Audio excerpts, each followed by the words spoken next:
เอาผัวด่วนนี่บอกให้ได้จังหน่อยนะมันเป็นอย่างหนึ่งมันจะเหี่ยวบอกสองมาตันนะมันไข่ทองไข่ตายเองเล่ง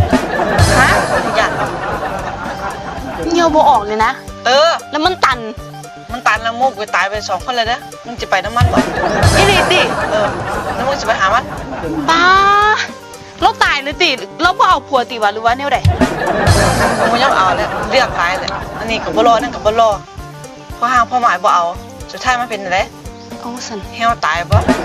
ตายเลยมาสมตายมึงไปหามันอีกคนนึงบ่ล่ะบ่แล้วฮะบ่แล้วมึงก็เฝ้าไปซ่อเอาผัวจะเรียกไรเพราะห่างพ่อหมายเขารถคิดลาดตาบอกข้างหาเขารถเอาได้บ่นี่อันนี้เอาบ่ได้อยู่น้ำกูเนี่ยบอกกูมากเนี่ยมันบ่นี่มันบ่ได้ปากมันนะอุ้ยตายบัดนี้ข่อยนะโอ้แล้วเป็นอย่างตายก็งูตันตายฮะงูตันตายแมงชุดดำมาทางงานศพเอางูอันนั่นซะบอกเอาไอ้เคย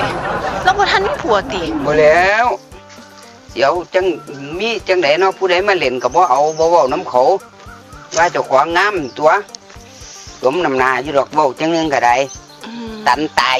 ตันอันคืออันก็เหี่ยวบ่ออกมันสิเป็นโรคเป็นภัยในท้องใน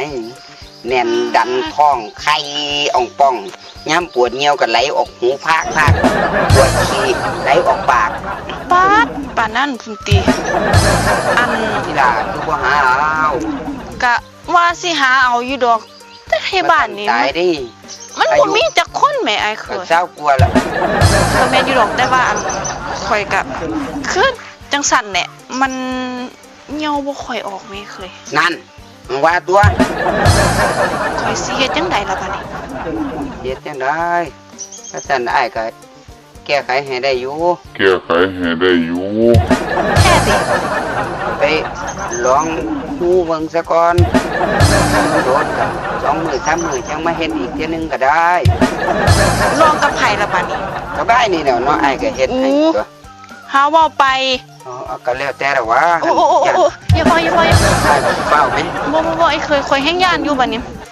แต่ว่าคันข่อยไปกับอ้ายอ่ะเอ้ยสิบ่เว้าติบ่ก็จะไปบอกมันแม่เนาะฮู้กัน2 คนได้ล่ะกันบ่ไปเว้ามันก็บ่มีไผฮู้ได้ล่ะก็สั่นข่อยก็บ่อยากตายคือกันไอ้เคยห้องน้ำนี่นะไปฟ้าๆมาเด้อสั่นไอ้เคยไปดูชื่อฉีนกระเล่นมาหาปลากระเล่นมาป่นติดเป็นใดมันกะคือมันกะโล่งบ่มันกะโล่งอยู่แต่ว่าไอ้เคยค่อยบ่คักอยู่ดอกแต่ข่อยยังบ่มั่นใจแหมบ่มั่นใจแม่นไอ้เคยข่อยอยู่มา20 กว่าปีเลยข่อยว่าโล่งเทื่อเดียวมันว่าบ่ทันเคยจักเที่ยได้นี่แม่นมันน่าจะบ่อันติบ่เอาอีกจักเทื่อได้บ่เทื่อนึงมันย่านมันอย่าบอกอีกแม่อ้ายแม่นบ่แม่นมันกะมันกะใครเราเลยอ้ายแต่นี่คือออกหลายเท่าล่ะกะสงสัยโล่งเขาไปสุดมับเลยเนาะบัดนี้แต่ข่อยก็ยังบ่แน่ใจอีกอ้ายมันยังบ่แน่อีกแม่บ่แน่อีกแม่นไปเอาอีกจักเทื่อนึงเถอะหากระซองก็อยู่มา24 ปีแล้วหากระซองเทื่อมันยังบ่โล่งเทื่อดอกอ้ายเนาะไปเอาอีกเทื่อนึงไปแม่นบ่เนาะครูบัดนี้ฝ่ามาเอาไอ้เคยลองให้ข่อยแน่จังสี่เด้แม่เห็นเป็นหู้เลยบัดโอ้ยจะก็เว้าไปเนาะโอ้ยสมเป็นไอ้เคยข่อยคักเนาะเจ้าก็ได้ช่วยเหลืออยู่แล้วน้องเนาะเป็นไดบัดพ่อเลยตัวมันหากะลอง3 เทื่อนึงอ้ายแต่ว่าข่อยก็อยู่ดนอีหลีดนอีก24พุ่นน่ะ